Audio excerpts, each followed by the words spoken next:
नईम साहब, सारी सूरत हाल आपके सामने है सर।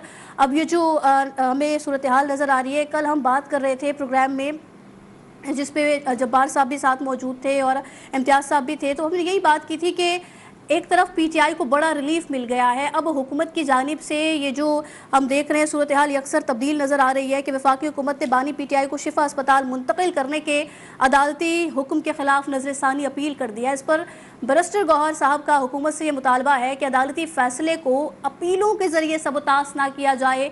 तो सर, क्या पीटीआई की कानूनी मुहाज पर यह बेबसी और ये जो नाअहली है, इसका ये एतराफ़ है कि वह मज़ीद अदालती जंग लड़ने की उनके अंदर सकत नहीं रखती, या ये बानी पीटीआई की नाजुक सेहत के पेश नज़र हुकूमत को सियासी तौर पर बैकफुट पर धकेलने की एक हिकमत अमली है पीटीआई की जानिब से? जी नईम साहब। जी बहुत शुक्रिया। देखिए, सुप्रीम कोर्ट ने जो फैसला किया है वो क्या है? वो मेडिकल रिपोर्ट्स हैं जिनकी बुनियाद पे सुप्रीम कोर्ट ने फैसला किया। ठीक। और जेल इंतजामिया ने ही वो मेडिकल रिपोर्ट जो है सुप्रीम कोर्ट में जमा कराई, और उन मेडिकल रिपोर्ट्स में ये कहा गया है कि इनको हॉस्पिटल शिफ्ट करने की जरूरत है, इन्हें उन तिबी सहूलतों की जरूरत है जो जेल में मौजूद नहीं है, जेल के हॉस्पिटल में मौजूद नहीं है। तो इस बुनियाद पे सुप्रीम कोर्ट ने फैसला किया है। दूसरी बात यह है कि आपको मालूम है कि इंसानी हुकूक की बदतरीन पामाली का केस है इमरान साहब का। खुद सुप्रीम कोर्ट के आप देखें कि पैरा नंबर 13 में जो तहरीरी जजमेंट आई है कल की, उसमें पैरा नंबर 13 में लिखा हुआ है कि फैमिली से उनकी मुलाकात होना एक बुनियादी हक है जिसे डिनाई नहीं किया जा सकता, जो कि मुसलसल डिनाई हो रहा है। और इन हालात में जब जजमेंट आ गई सुप्रीम कोर्ट की, तो हुआ क्या है कि हुकूमती हलकों में असल में पैनिक हो गए। इनको पता नहीं था कि सुप्रीम कोर्ट इतना बड़ा फैसला कर देगा। जिस तरह ये मुसलसल 3 साल से ज्यादतियां कर रहे, ये समझ रहे थे कि ये इसी तरह होगा। नासिर भट्ट साहब जो है वो भी एक सेनेटर है, वो फरमा रहे हैं कि जी नवाज शरीफ की हुकूमत के खिलाफ, ये अभी तक पता नहीं किस दुनिया में रहते हैं। लोग तो ये कहते हैं कि शहबाज शरीफ साहब को वज़ीर-ए-आज़म के इख्तियारात हासिल नहीं है, वो कहते हैं नवाज शरीफ की हुकूमत के खिलाफ साजिश हो रही है, वो इसे साजिश करार दे रहे हैं सुप्रीम कोर्ट के फैसले को। जबकि राना सनाउल्लाह साहब ने कहा कि ये मेरिट पे फैसला है, बिल्कुल दुरुस्त फैसला है, इसे हम कबूल करते हैं और ऐसा ही होना चाहिए था। ख्वाजा आसिफ साहब जो हैं वो एक मुख्तलिफ बयान दे रहे हैं। वजीर कानून जो है वो कह रहे हैं इसमें कुछ खामियां हैं। खामियां क्या हैं? वो ये फरमा रहे हैं कि सरकारी हॉस्पिटल में इलाज होना चाहिए, प्राइवेट हॉस्पिटल में नहीं हो सकता। ये वो वजीर कानून है जिनके अपने कायद जो है सजा याफ्ता कैदी होने के बावजूद लंदन चले गए थे। तो नवाज शरीफ साहब जब लंदन चले गए थे, तो अब उसके बाद रहती दुनिया तक मुस्लिम लीग नून के पास कोई इखलाकी जवाब बाकी नहीं रहा कि वो इस किस्म के एतराजात करे। दूसरी बात यह है कि पीटीआई का जहां तक ताल्लुक है, तो जाहिर है वो जद्दोजहद कर रहे थे अपने कायद के लिए, उनकी रिहाई के लिए। देखिए 200 से ज्यादा मुकदमात कायम किए गए, और इस वक्त जो है सिवाय अब्दुल कादिर ट्रस्ट के तमाम केसेस या तो कलअदम हो चुके हैं या मुअत्तल हो चुके हैं, और उनकी रिहाई ऐन मुमकिन है। तो इस एतबार से आप देखें कि 3 साल से मुसलसल वो जद्दोजहद कर रहे थे।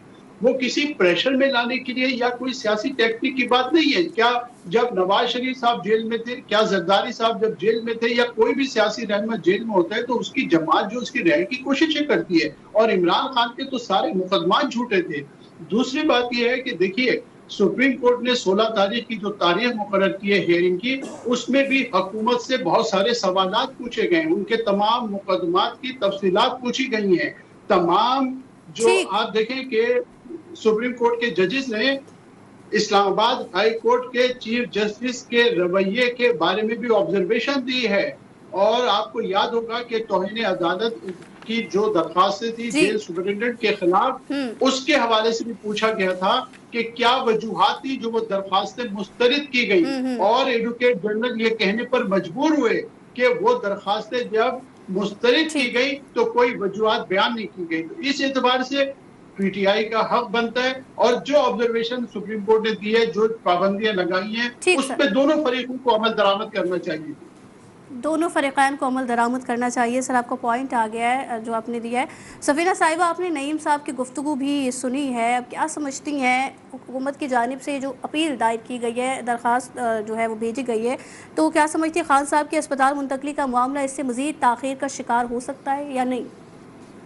Thank you so much first of all having me on your show. और अभी मैं बहुत ज़्यादा रो रही थी क्योंकि जिस तरह से हमारे पाकिस्तान के चले पॉलिटिकल वर्कर्स तो रोते हैं, वो तो मिठाइयाँ खा रहे हैं, उनका तो बनता है। हमारे तजिया निगार रो रहे थे, हमारे एंकर्स रो रहे थे, हमारे जर्नलिस्ट मीडिया पर्सनस रो रहे हैं और बयान करते वक्त रो रहे हैं। वो मेरे लिए बड़ा शॉकिंग था। और दूसरा, मुबारक हो आप तमाम लोगों को कि तहरीक इंसाफ ने एक लंबे अरसे से ये वावेला मचाया हुआ था कि पाकिस्तान के अंदर आइन और कानून की कोई बालादस्ती नहीं है, कानूनी कोई भी जो है वो राहें नहीं है, अदालतें बंद हैं, कोई सुनवाई होने वाली नहीं है। तो अल्हम्दुलिल्लाह वो आज उनका अपना प्रोपेगेंडा उन्हीं की अपनी ज़बानी झूठा साबित हुआ है। और दूसरी बात के बिल्कुल एक और बात जिसमें मुबारक हो इमरान खान साहब को कि उन्होंने कर्मा फेस किया है। ही टेस्टेड हिज ओन मेडिसिन, जिसमें वो विजुअल्स मुझे आज भी नहीं भूले हैं, जिसमें वो नारे लगाते थे कि भाई तुझे अगर हम टीवी दे दें तो तू जेल में है, तुझे अगर हम एसी दे दें तो तू जेल में है, तुझे अगर हम मनपसंद का खाना दे दें तो तू कोई पिकनिक मनाने किसी 5 स्टार होटल में गया हुआ है। ये इमरान खान साहब साबिका प्राइम मिनिस्टर के बारे में ये बातें किया करते थे।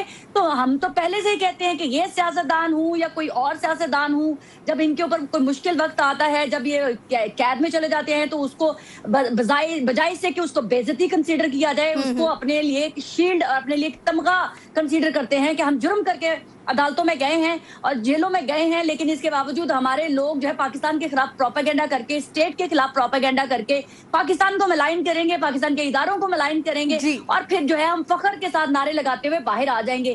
पहले तो ये इन तमाम चीजों की मुबारकबाद देनी चाहिए इन लोगों को कि कल को माजी में ये जब किसी और को बातें करते थे, आज बानी पीटीआई खुद उस चीज को फेस कर रहे हैं और उनकी बहनें जो हैं वो इस तरह से उनकी गाल चीक्स रेड हो गए थे जैसे उनके भाई ने कोई बहुत बड़ा मार्का मार लिया हो या इन्होंने कोई बहुत बड़ा मार्का मार लिया हो। जिस तरह से इनकी बहनें, आप मुझे बताया, आप कोर्ट का ऑर्डर पढ़ पढ़ के सब मेरे बड़े ही सीनियर कोलीग्स हैं जो बता रहे हैं कि जी कोर्ट में क्या लिखा हुआ है। अदालत में ये भी लिखा गया है फैसले के अंदर कि कोई भी कैदी हो या कैदी का कोई रिलेटिव या उससे रिलेटेड कोई पर्सन जो है कोर्ट के इन ऑर्डर्स को, हेल्थ इश्यूज को कोई भी पॉलिटिकली स्टंट के तौर पर यूज नहीं कर सकता, वरना अदालत के पास ये राइट है कि वो अपने तमाम फैसले को अंडू कर सकती है। तो पहले तो आप लोग देखें ना, आपकी बहनों ने, बानी इमरान खान साहब की बहनों ने पूरी दुनिया में डंडोरा पीट दिया, सोर्सेज के थ्रू खबरें चलवा दी, इंटरनेशनल मीडिया में ये पोर्ट्रे करने की कोशिश की गई कि पाकिस्तान की हुकूमत की टांगे कांप गई हैं, पाकिस्तान की रियासत जो है वो झुक गई है इस कैदी नंबर 804 के सामने,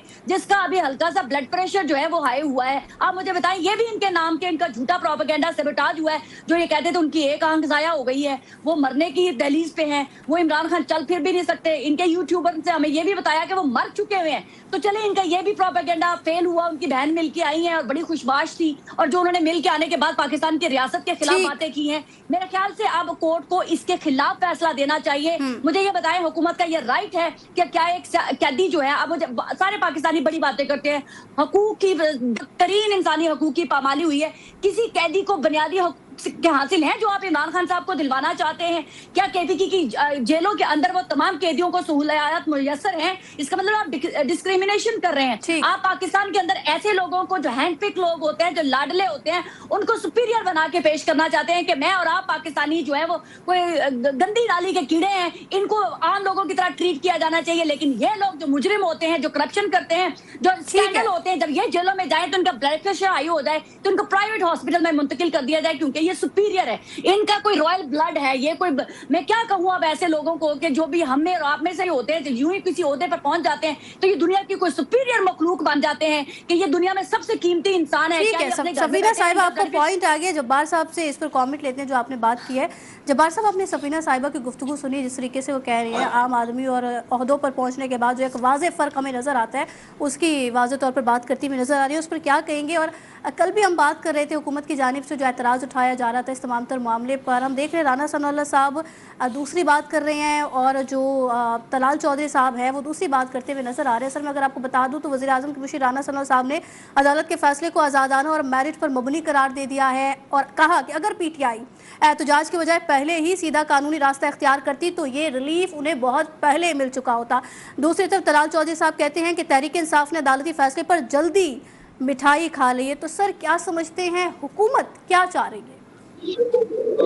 मेरा बहुत शुक्रिया। देखें, मैंने कल भी इस पे बात की थी, आज भी मेरे ज़ाती तौर पे ज़ाती मेरी राय है कि हुकूमत को इस फैसले के खिलाफ नजरसानी की अपील नहीं करनी चाहिए थी। उनको फैसले के ऊपर अमल दरामद कर देना चाहिए था और एज सून एज पॉसिबल कर देना चाहिए था। अब भी अमल दरामद होगा, क्योंकि जो मेरी इतलात हैं, इन्होंने अपना कोशिश कर रहे हैं कि ये नजरसानी की अपील जो है, ये 2 दिन, 24 अपना 48 घंटे का जो वक्त है, उससे पहले पहले फिक्स हो जाए, इसके ऊपर कोई फैसला आ जाए।